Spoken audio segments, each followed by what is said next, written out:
ಮಾಡ್ತಕ್ಕಂಥ ಎಲ್ಲ ವೀಕ್ಷಕರಿಗೆ ನಮಸ್ಕಾರ. ನಾನು ಡಾಕ್ಟರ್ ಕುಮಾರಸ್ವಾಮಿ, ಶಿವಮೊಗ್ಗದ ಕ್ರಿಯೇಟಿವ್ ಕೋಚಿಂಗ್ ಸೆಂಟರ್ ನಿರ್ದೇಶಕರು. ಸ್ನೇಹಿತರೆ, ಈ ವಿಡಿಯೋದಲ್ಲಿ ಇವತ್ತಿನ ದಿನ ನಾನು ಮೆಂಟಲ್ ಎಬಿಲಿಟಿ ಸಂಬಂಧಪಟ್ಟಂತಹ ಸಿಂಪಲ್ ಇಂಟ್ರೆಸ್ಟ್ ಅನ್ನು ಹೇಗೆ ಕಂಡುಹಿಡಿಯುವುದು, ಆ ಸಿಂಪಲ್ ಇಂಟ್ರೆಸ್ಟನ್ನು ಕಂಡುಹಿಡಿಯುವಂಥ ಸೂತ್ರಗಳು ಹೇಗೆ ಅತ್ಯಂತ ಕಡಿಮೆ ಅವಧಿಯಲ್ಲಿ ನಾವು ಕಂಡುಹಿಡಿಯಬಹುದು ಅನ್ನೋದನ್ನು ಬೇರೆ ಬೇರೆ ಮೆಥಡ್ಸನ್ನು ಹೇಗೆ ಕೇಳ್ತೇನೆ ಅನ್ನೋ ಉದಾಹರಣೆ ತೆಗೆದುಕೊಂಡು ಲೆಕ್ಕ ಮಾಡ್ತಾ ಹೋಗ್ತೀನಿ. ಸ್ನೇಹಿತರೆ, ಇದನ್ನು ನೋಡಿ ಉಪಯೋಗ ಮಾಡ್ಕೊಡ್ತೀರಾ ಅಂತ ನೇರವಾಗಿ ನಾನು ಲೆಕ್ಕಕ್ಕೆ ಹೋಗ್ತೀನಿ.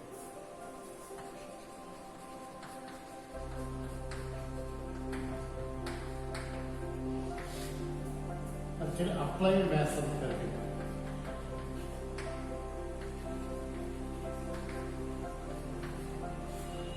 ಬಹುಶಃ ಕಲಾ ವಿಭಾಗದ ಸ್ಪರ್ಧಾತ್ಮಕ ಪರೀಕ್ಷೆಯನ್ನು ಬರೆಯುವಂಥ ಕಲಾ ವಿಭಾಗದ ಅಭ್ಯರ್ಥಿಗಳು ಹೆಚ್ಚು ಒತ್ತು ಕೊಟ್ಟರೆ ಸುಲಭವಾಗಿ ಅಂಕಗಳನ್ನು ಗಳಿಸ್ಬೋದು. ನಿಮ್ಮ ಏರಿಯಾದಲ್ಲಿ ಏನು ಓದ್ತೀರಾ ಆ ಏರಿಯಾದಲ್ಲಿ ಹೆಚ್ಚು ಅಂಕಗಳು ಗಳಿಸುವ ಸಾಧ್ಯತೆ ಇರೋದ್ರಿಂದ ಅವುಗಳ ಜೊತೆಗೆ ಈ ಮೆಂಟಲ್ ಅಪ್ಲೈಡ್ ಸಂಬಂಧಪಟ್ಟಂತಹ ಲೆಕ್ಕಗಳನ್ನು ಚೆನ್ನಾಗಿ ನೋಡಿಕೊಂಡ್ರೆ 100ಕ್ಕೆ 100 ಭಾಗ ನೀವು ಪರೀಕ್ಷೆಯಲ್ಲಿ ಯಶಸ್ಸನ್ನು ಗಳಿಸುವುದರಲ್ಲಿ ಯಾವುದೇ ರೀತಿಯ ಸಂಶಯ ಇಲ್ಲ ಅಂದ್ಕೊಂಡು ನಾನು ನೇರವಾಗಿ ಪ್ರಶ್ನೆ ಮಾಡ್ತೀನಿ. ಈ ಕೇಳ್ತಕ್ಕಂಥ ಪ್ರಶ್ನೆಗಳು ಮೊದಲನೇದಾಗಿ ಸಿಂಪಲ್ ಇಂಟ್ರೆಸ್ಟ್ ಅಂದರೆ ಏನು ಅಂತ ಹೇಳ್ತಾ ಹೋಗ್ತೀನಿ. ಸಿಂಪಲ್ ಇಂಟ್ರೆಸ್ಟ್ ಮೀನ್ಸ್ ನಾವು ಯಾವುದೇ ಒಬ್ಬ ವ್ಯಕ್ತಿಗೆ ಸರ್ಟೇನ್ ಅಮೌಂಟ್ 1,000, 2,000, 5,000 ಕೊಡ್ತೀವಿ. ನಾವು ಕೊಟ್ಟಂಥ ಹಣವನ್ನು ವಾಪಸ್ ಕೊಡುವಾಗ ಅವನು ಸ್ವಲ್ಪ ಹಣವನ್ನು ನಾವು ಕೊಟ್ಟಿರ್ತಕ್ಕಂಥ ಹಣಕ್ಕೆ ಸ್ವಲ್ಪ ಹಣವನ್ನು ಸೇರಿಸ್ಕೊಡ್ತಾನೆ. ಹೆಚ್ಚುವರಿ ಹಣ ಇದೆಯಲ್ಲ ಅದನ್ನು ಸರಳ ಬಡ್ಡಿ ಅಂತ ಕರಿತೀವಿ. ಈ ಸರಳ ಬಡ್ಡಿ ಲೆಕ್ಕಾಚಾರ ಮಾಡೋದು ಬಹುಶಃ ನಮ್ಮ ಸುತ್ತಮುತ್ತಲ ದೈನಂದಿನ ಜೀವನದಲ್ಲಿ ನೋಡ್ತೀವಿ. ಆದರೆ ಅದು ಲೆಕ್ಕದಲ್ಲಿ ಕೇಳಿದಾಗ ಸ್ವಲ್ಪ ಗೊಂದಲಕ್ಕಿಡುವ ಸಾಧ್ಯತೆ ಇರುತ್ತೆ. ಸೊ ಈ ಕಾರಣದಿಂದ ನಾವು ಹೇಗೆ ಸೂತ್ರವನ್ನು ಬಳಸ್ಬೋದು ಅನ್ನೋದ್ರ ಬಗ್ಗೆ ಪರಿಚಯ ಮಾಡ್ತೀವಿ. ಈ ಸಿಂಪಲ್ ಇಂಟ್ರೆಸ್ಟ್ನ ಕಲಿಯಲಿಕ್ಕೆ ಒಂದು ಸರಳವಾದ ಸೂತ್ರ ಇದೆ. ಸಿಂಪಲ್ ಇಂಟ್ರೆಸ್ಟ್ SI = TRT/100 ಅಂತ ಸೂತ್ರ ಬಳಸ್ತೀವಿ. ಇಲ್ಲಿ ಏನನ್ನು ಕೇಳ್ಬೋದು? SI ಅಂದರೆ ಸಿಂಪಲ್ ಇಂಟ್ರೆಸ್ಟ್, ಸರಳ ಬಡ್ಡಿ. S means simple interest. ಲೆಕ್ಕ ಕೊಟ್ಟು ಸಿಂಪಲ್ ಇಂಟ್ರೆಸ್ಟ್ ಕೇಳ್ಬೋದು. Second one is principal amount. P ಹೇಳಿದ್ರೆ ಪ್ರಿನ್ಸಿಪಲ್ ಅಮೌಂಟ್ ಅಂತೇಳಿ ಅಸಲು ಎಷ್ಟು ಅಂತ ಕೇಳ್ಬೋದು. ಅಲ್ಲಿಗೆ ಸಿಂಪಲ್ ಇಂಟ್ರೆಸ್ಟ್ ಎಷ್ಟು ಅಂತ ಲೆಕ್ಕ ಕೇಳ್ತಾನೆ. P ಅಂದರೆ ಅಸಲು ಎಷ್ಟು ಅಂತ ಕೇಳ್ತಾನೆ. ಮೂರನೇದು rate of interest. Rate of interest R ವೇಳೆ ಕೇಳ್ಬೋದು. ದರ ಎಷ್ಟಿದೆ ಅಂತ ಬೇಕಾದ್ರೆ ಕೇಳ್ಬೋದು. ನೆಕ್ಸ್ಟ್ ಟೈಮ್, ಕಾಲ, ಎಷ್ಟು ವರ್ಷದಲ್ಲಿ 5 ವರ್ಷ 6 ವರ್ಷ ಎಷ್ಟಕ್ಕೆ 6 ವರ್ಷದ ಅವಧಿಗೆ ಎಷ್ಟು ಸಿಂಪಲ್ ಇಂಟ್ರೆಸ್ಟ್ ಆಗುತ್ತೆ ಅಂತ ಕೇಳ್ಬೋದು. ಹಾಗಾಗಿ 1, 2, 3, 4 ಈ ಸೂತ್ರವನ್ನು ಬಳಸಿ 4 ರೂಪದ ಬೆಲೆಗಳನ್ನು ಕಂಡುಹಿಡಿಯಲಿಕ್ಕೆ ಕೇಳುವ ಸಾಧ್ಯತೆ ಇರುತ್ತೆ. ಹಾಗಾಗಿ ಸ್ನೇಹಿತರೆ, ಸಿಂಪಲ್ ಇಂಟ್ರೆಸ್ಟ್ TRT/100 ಸೂತ್ರವನ್ನು ಯಾವುದೇ ಕಾರಣಕ್ಕೂ ಮರಿಬೇಡಿ. ಇನ್ನು ಅವನು ಏನಾದ್ರು ಕಾಂಪ್ಲೆಕ್ಸ್ ಮಾಡಿದ್ರೆ ಅಥವಾ ಕಾಂಪಿಟೇಟಿವ್ ಎಕ್ಸಾಮಿನೇಷನ್ಗೆ ನಮ್ಮ IQ ಟೆಸ್ಟ್ ಮಾಡೋಕೆ ಹೊರಟ್ರೆ 4 ಯಾವ ಥರ ಕೇಳ್ಬೋದಪ್ಪ ಅಂದರೆ ಫೋರ್ಸ್ ಟೈಪ್ ಏನು ಕೇಳ್ಬೋದಪ್ಪ ಅಂತಂದರೆ ಸರ್ಟೈನ್ ಅಮೌಂಟ್ ಇರ್ತೀವಿ, ಆ ಅಮೌಂಟ್ ಡಬಲ್ ಆಗಲಿಕ್ಕೆ ಎಷ್ಟಾಗ್ಬೋದು. Certain amount simple interest double ಆಗಲಿಕ್ಕೆ ಎಷ್ಟು ವರ್ಷ ಬೇಕಾಗ್ತದೆ, ಎಷ್ಟು ವರ್ಷ ಬೇಕಾಗುತ್ತೆ ಅಂತ ಕೇಳ್ಬೋದು. ಎಷ್ಟು ರೇಟ್ ಆಫ್ ಇಂಟ್ರೆಸ್ಟ್ ಇರುತ್ತೆ ಅಂತ ಕೇಳ್ಬೋದು. ಎಷ್ಟು ಡೇಸ್ ಆಗುತ್ತೆ ಅಥವಾ ಎಷ್ಟು ಮಂತ್ ಆಗುತ್ತೆ ಅಂತ ಕೇಳ್ಬೋದು. ರೇಟ್ ಆಫ್ ಇಂಟ್ರೆಸ್ಟ್ ಎಷ್ಟು ಅಂತ ಕೇಳ್ಬೋದು. ಅಥವಾ ಇನ್ನೊಂದು ಅಕಸ್ಮಾತ್ ಅವ್ರು ಇನ್ನೇನು 5ನೇ ಡೇಟನ್ನು ಕೇಳೋದು ಅಂತಂದರೆ 8 ತಿಂಗಳಿಗೆ 8 ಮಂತ್ 8 ತಿಂಗಳಿಗೆ ಎಷ್ಟಾಗ್ಬೋದು, ಅಥವಾ 6 ತಿಂಗಳಿಗೆ ಎಷ್ಟಾಗ್ಬೋದು, 4 ತಿಂಗಳಿಗೆ ಎಷ್ಟಾಗ್ಬೋದು, ಕ್ವಾರ್ಟರ್ಲಿ ಆಗ್ಬೋದು, ಹಾಫ್ ಇಯರ್ಲಿ ಆಗ್ಬೋದು, ಅಥವಾ ತಿಂಗಳು ಲೆಕ್ಕಾಚಾರ ಮಾಡಬೇಕು ಕೇಳ್ಬೋದು. ಹಾಗಾಗಿ ಸ್ನೇಹಿತರು ನೆನಪಿಕೊಳ್ಳಿ, SI = TRT/100. ಸರಳ ಬಡ್ಡಿ ಕೇಳ್ಬೋದು, ಅಸಲು ಕೇಳ್ಬೋದು, ದರ ಕೇಳ್ಬೋದು, ಕಾಲ ಕೇಳ್ಬೋದು. ಸರ್ಟೈನ್ ಅಮೌಂಟ್ ಡಬಲ್ ಆಗಿ ಎಷ್ಟು ವರ್ಷ ಬೇಕಾಗುತ್ತೆ, ಎಷ್ಟು ರೇಟ್ ಆಫ್ ಇಂಟ್ರೆಸ್ಟ್ ಇರುತ್ತೆ ಅದನ್ನು ಕೇಳ್ಬೋದು. ಅಥವಾ 8 ತಿಂಗಳಿಗೆ ಎಷ್ಟು, 4 ತಿಂಗಳಿಗೆ ಎಷ್ಟು, ವರ್ಷದ ಒಳಗಡೆ ಮಂತ್ ಕೇಳ್ಬೋದು. ಇನ್ನೂ ಕಾಂಪ್ಲೆಕ್ಸ್ ಮಾಡಿದೆ ದಿನಗಳಿಗೆ ಕೇಳ್ಬೋದು. ಡೇಸ್ 20 ದಿನಕ್ಕೆ ಎಷ್ಟಾಗುತ್ತೆ, 15 ದಿನಕ್ಕೆ ಎಷ್ಟಾಗುತ್ತೆ, ಈ ಥರ ಕೇಳೋ ಸಾಧ್ಯತೆ ಇರುತ್ತೆ. ಸೊ ನಾನೀಗ ನೇರವಾಗಿ ಒಂದೊಂದು ಉದಾಹರಣೆಯನ್ನು ತೆಗೆದುಕೊಂಡು ನಿಮಗೆ ತಿಳಿಸ್ತಾ ಹೋಗ್ತೀನಿ. ಅದು ಉಪಯೋಗ ಮಾಡ್ಕೊಳ್ತೀರಾ ಅಂತ ಹೇಳ್ತೀನಿ ಅಂದ್ಕೊಳ್ಳಿ.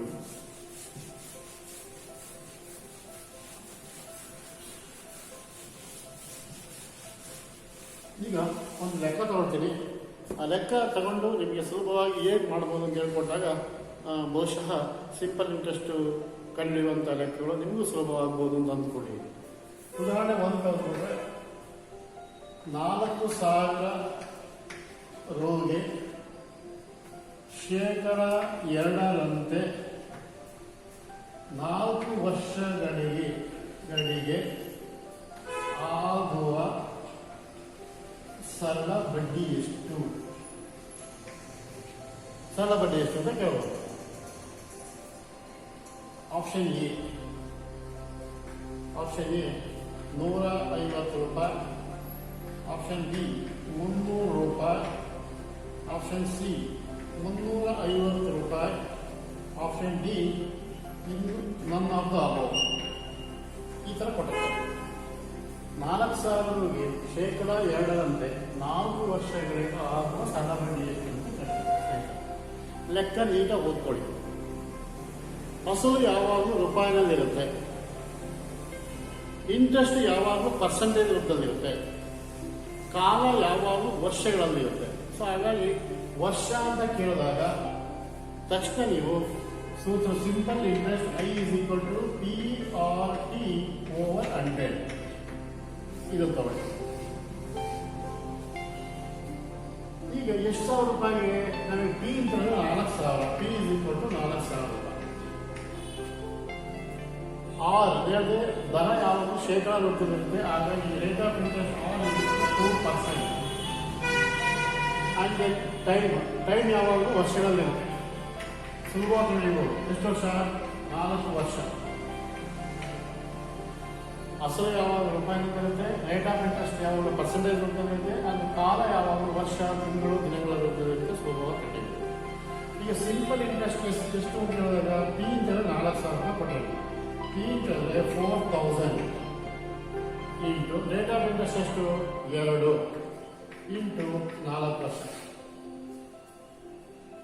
Therefore 100/100 ಸೂತ್ರ ನೋಡಿ. P ಅಂದ್ರೆ 4,000, R ಅಂದ್ರೆ 2, T ಅಂದ್ರೆ 4 /100 ಇದೆ 100.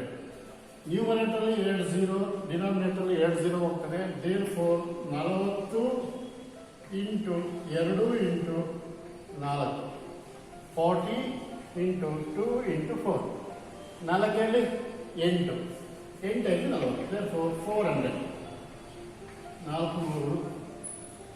400 ನೋಡಿ. 4 4 8 8 32 4 8 8 32 320 ರೂಪಾಯಿ.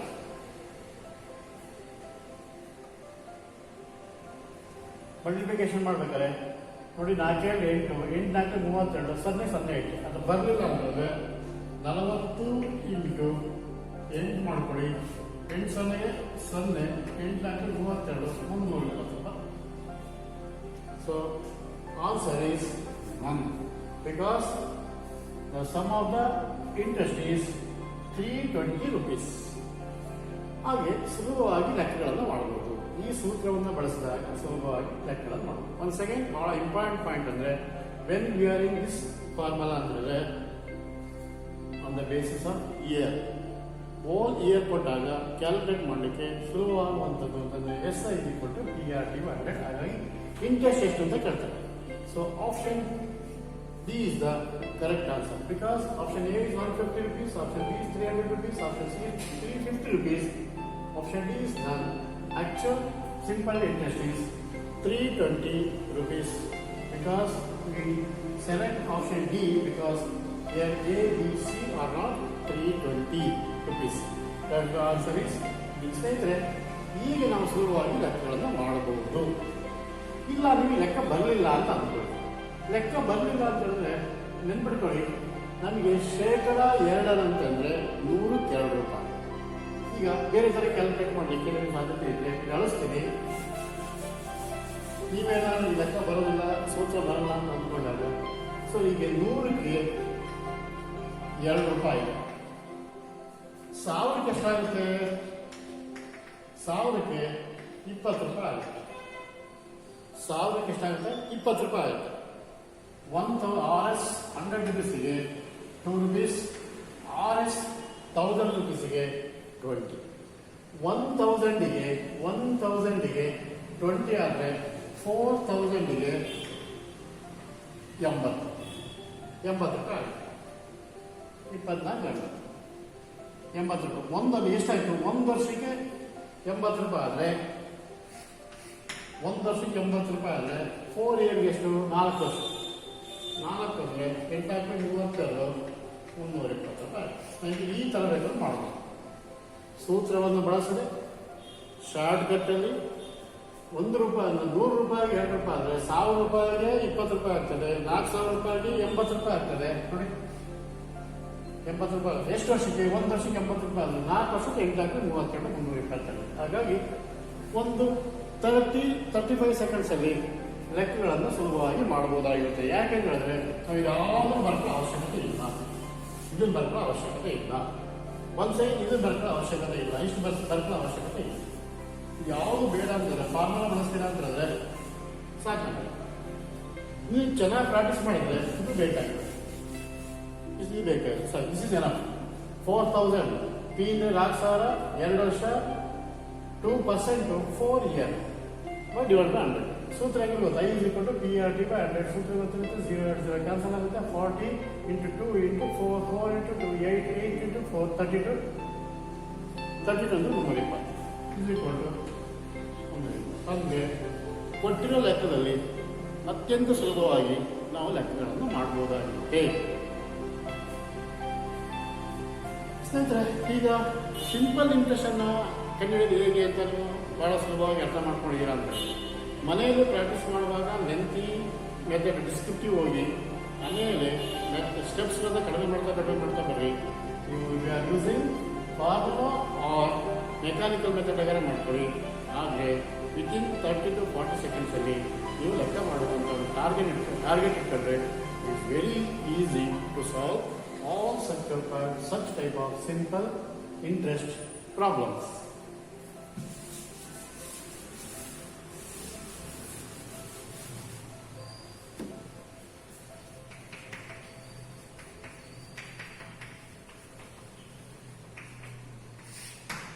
ಈಗ ಎರಡನೇ ಲೆಕ್ಕ ತಗೊಳ್ತೀವಿ. ಎರಡನೇ ಲೆಕ್ಕ 2000 ರುಗೆ (2%) 2 ವರ್ಷಗಳಿಗೆ 2 ವರ್ಷಗಳ ನಂತರ ವಾಪಸ್ ಹಿಂದಿರುಗಿಸುವಾಗ ಎಷ್ಟು ಹಣ ನೀಡಬೇಕು?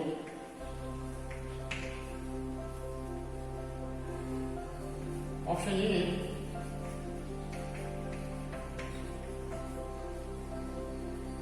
2160 ರು, ಬಿ 2000 ರೂಪಾಯಿ, ಸಿ 60 ಡಿ ರು, ಡಿ ನಮ್. ಸ್ನೇಹಿತರೆ ಲೆಕ್ಕ ಓದ್ಕೊಳ್ಳಿ. 2000 ರೂಪಾಯಿಗೆ (2%) 2 ವರ್ಷಗಳ ನಂತರ ಆಫ್ಟರ್ 2 ಇಯರ್ಸ್ ಆ ವ್ಯಕ್ತಿ ವಾಪಸ್ ಹಣ ನೀಡುವಾಗ ತೆಗೆದುಕೊಂಡಂಥ ವ್ಯಕ್ತಿ ಎಷ್ಟು ಕೊಡಬೇಕು? 2160 ಕೊಡಬೇಕು, 2000 ಕೊಡಬೇಕು, 60 ಕೊಡಬೇಕು, ಅಥವಾ ಯಾವುದೂ ಇಲ್ಲ ಅಂತ. ಈಗ ನಾನು 2000 ರೂಪಾಯಿ ಯಾವುದೋ ವ್ಯಕ್ತಿ ತಗೊಂಡಾಗ 2000 ಜೊತೆಗೆ ಸಮ್ ಇಂಟ್ರೆಸ್ಟನ್ನು ಕೊಡಬೇಕಾಗುತ್ತೆ. ಇಂಟ್ರೆಸ್ಟನ್ನು ಕೊಡುವಾಗ ಸೊ ನಾನು ಲೆಕ್ಕ ಹಾಕಿ ನಾನು ತಗೊಂಡಿದ್ದು 2000, ಸಮ್ ಅಮೌಂಟ್ ಎಷ್ಟಾಗುತ್ತೆ ಅಂತ ಹೇಳಿದಾಗ ಆನ್ಸರ್ 2000ಕ್ಕಿಂತ ಜಾಸ್ತಿ ಬರಬೇಕು. ಹಾಗಾಗಿ ಆಪ್ಷನ್ ಎ ಇರ್ಬೋದು, ಆಪ್ಷನ್ ಡಿ ಇರ್ಬೋದು, ಆಪ್ಷನ್ ಬಿ ಆಗಕ್ಕೆ ಸಾಧ್ಯತೆ ಇಲ್ಲ, ಆಪ್ಷನ್ ಸಿ ಆಗಕ್ಕೆ ಸಾಧ್ಯತೆ ಇಲ್ಲ. ಸೊ ಹೀಗೆ ಸಿ ಡಿವೈಡ್ ಅರ್ಥ ಮಾಡ್ತಾರೆ. ಯಾಕೆಂದರೆ ನಾನು ತಗೊಂಡದೇ 2000, ಅಥವಾ ಸ್ವಲ್ಪ ಇಂಟ್ರೆಸ್ಟ್ ಆಗುತ್ತೆ. ಇಂಟ್ರೆಸ್ಟ್ ಆಗಿದ್ರೆ 2000 ರೂಪಾಯಿಗಿಂತ ಜಾಸ್ತಿ ಆಗುತ್ತೆ. ಹಾಗೆ 2000 ಇರೋದ್ರಿಂದ ಆನ್ಸರ್ ಅಲ್ವೇ ಅಲ್ಲ. ಆಪ್ಷನ್ ಸಿನೂ ಅಲ್ಲ. ಯಾಕೆ ಹೇಳಿದ್ರೆ 60 ರೂಪಾಯಿ ಇಂಟ್ರೆಸ್ಟ್ ಕೇಳಿಲ್ಲ ಅವ್ನು ಕೇಳಿದ್ರು sum of interest plus principal amount ಎರಡೇ ಕೇಳಿದ್ರಿಂದ 60 ರೂಪಾಯಿ ಆಗಲ್ಲ. ಹಾಗೆ ಆಪ್ಷನ್ ಡಿ ಅಲ್ಲ, ಆಪ್ಷನ್ ಸಿ ಇಲ್ಲ.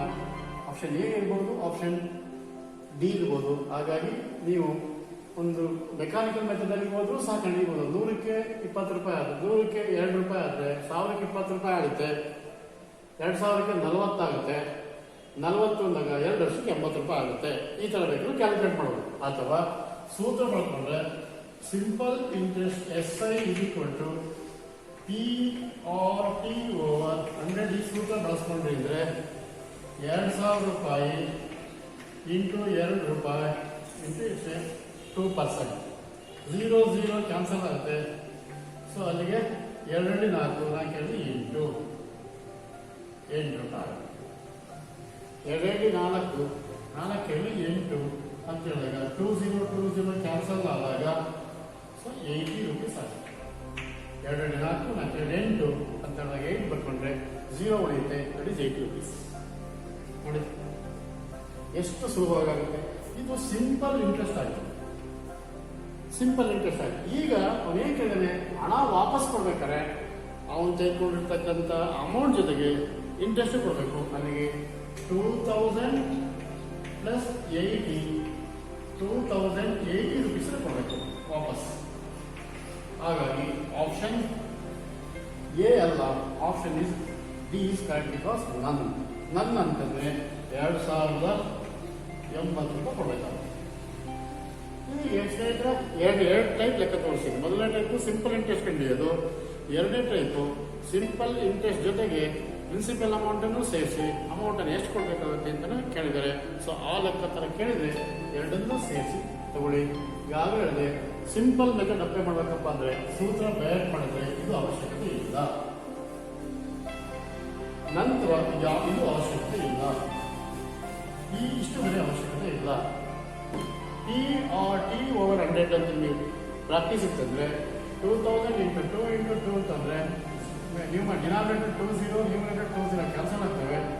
ಉಳಿದಿರ್ತಕ್ಕಂಥದ್ದು 20 2 2 2 2 4 4 2 8 8 ಒಂದು 8 ಆಯಿತು. 0 ಉಳಿಯುತ್ತೆ 80 80 ಪ್ಲಸ್ 2000 ಅಂತ ಹೇಳಿದ್ರೆ 80 ಪ್ಲಸ್ 2000 ಬಂದರೆ ₹2080 ಬಂತು.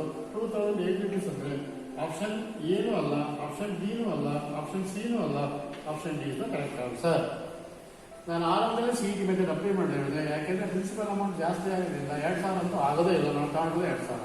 ₹60 ಟಿಕ್ ಮಾಡೋಕ್ಕೆ ಅದು ಸಿಂಪಲ್ ಇಂಟ್ರೆಸ್ಟ್ ಕೇಳಿಲ್ಲ, ಸಮ್ ಆಫ್ ಸಿಂಪಲ್ ಇಂಟ್ರೆಸ್ಟ್ ಕೇಳಿದ್ರಿಂದ ಇದು ಅಲ್ಲ, option D is the correct answer. ಹಾಗಾಗಿ CET ಮೆಥಡ್ ಅನ್ನು ಅಪ್ಲೈ ಮಾಡಿ, ಆರ್ ಮೆಕ್ಯಾನಿಕಲ್ ಮೆಥಡ್ ಅನ್ನು ಅಪ್ಲೈ ಮಾಡಿ, ಓರಲ್ ಕ್ಯಾಲ್ಕುಲೇಷನ್ ಮಾಡಿ. Question is very easy. But ನಾವು ತಿಳ್ಕೊಂಡ ರೀತಿಯಲ್ಲಿ ಮ್ಯಾಥಮೆಟಿಕ್ಸು ಕಷ್ಟ ಅಲ್ಲ. Mathematics is very very easy when we are practising, that's all. ಈಗ 2 ಮೆಥಡ್ ಕಂಡು, ಮೂರನೇ ಮೆಥಡ್ ಮಾಡೋಣ.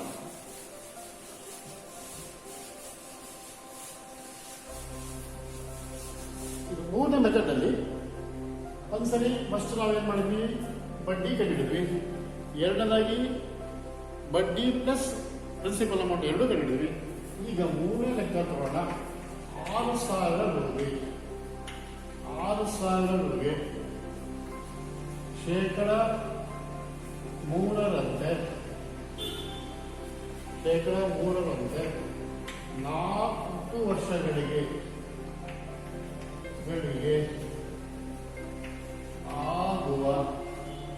4 ವರ್ಷಗಳಿಗೆ ಆಗುವ ಸರಳ ಬಡ್ಡಿ ಎಷ್ಟು? ಸರಳ ಬಡ್ಡಿ ಎಷ್ಟು? Option A, B, C, D.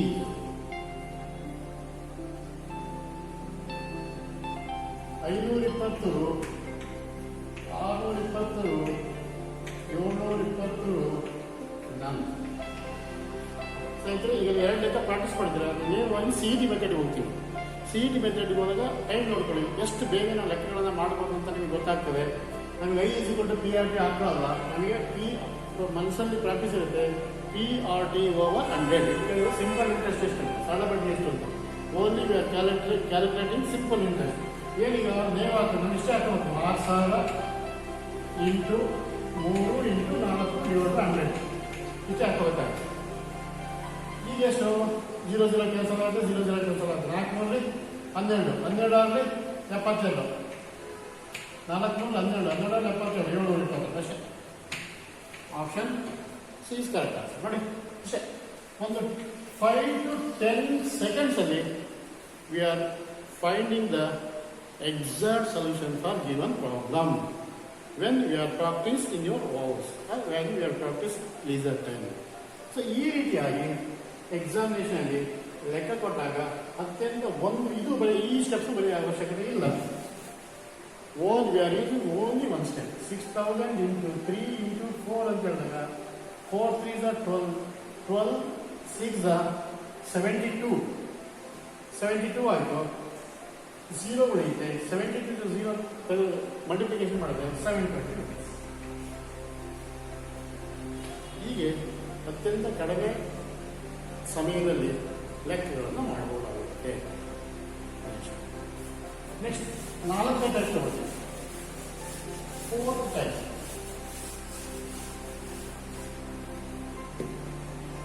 4th ಟೈಪಲ್ಲಿ ಯಾವ ಅಸಲಿಗೆ ಶೇಕಡ 3ರಂತೆ 3 ವರ್ಷಗಳಿಗೆ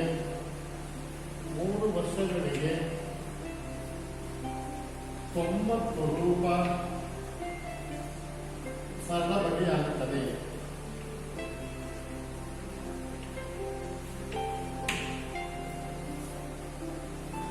A, B, C, D.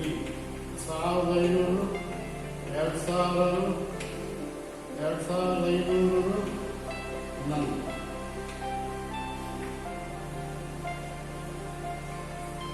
ನಾನೀಗಾಗಲೇ ಹೇಳಿದೆ ಶೇಕಡ 3 ರೇಟ್ ಆಫ್ ಇಂಟ್ರೆಸ್ಟ್.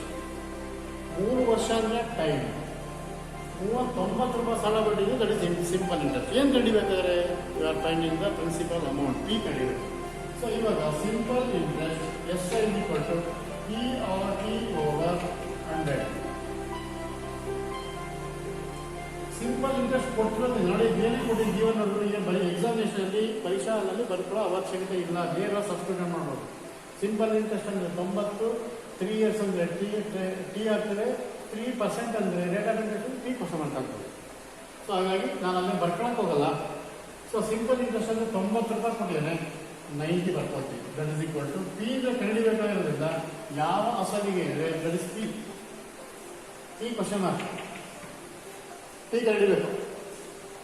ಈಗ ಪಿ ಆಗಿ ಬರ್ಕೊಂಡ್ರೆ ರೇಟ್ ಆಫ್ ಇಂಟ್ರೆಸ್ಟ್ 3 ಆಗುತ್ತೆ, ಟೈಮ್ ಎಷ್ಟಾಗುತ್ತೆ 3 ಆಗುತ್ತೆ, 3% 3 years ಡಿವೈಡೆಡ್ ಬೈ 100.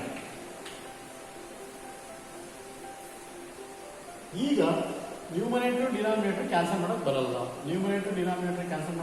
ಸ್ನೇಹಿತರೆ ನೆನ್ಪಿಟ್ಕೊಳ್ಳಿ, ನೀವೀಗ ನಾವು ಮೂರೇ ಕ್ರಾಸ್ ಮಲ್ಟಿಪ್ಲಿಕೇಶನ್ ಮಾಡಬೇಕು. ಕ್ರಾಸ್ ಮಲ್ಟಿಪ್ಲಿಕೇಶನ್ ಅಂದರೆ 90 into 100 that is equal to P into 3 into 3 ವರೆ ಗುಣಾಕಾರ ಮಾಡಬೇಕು.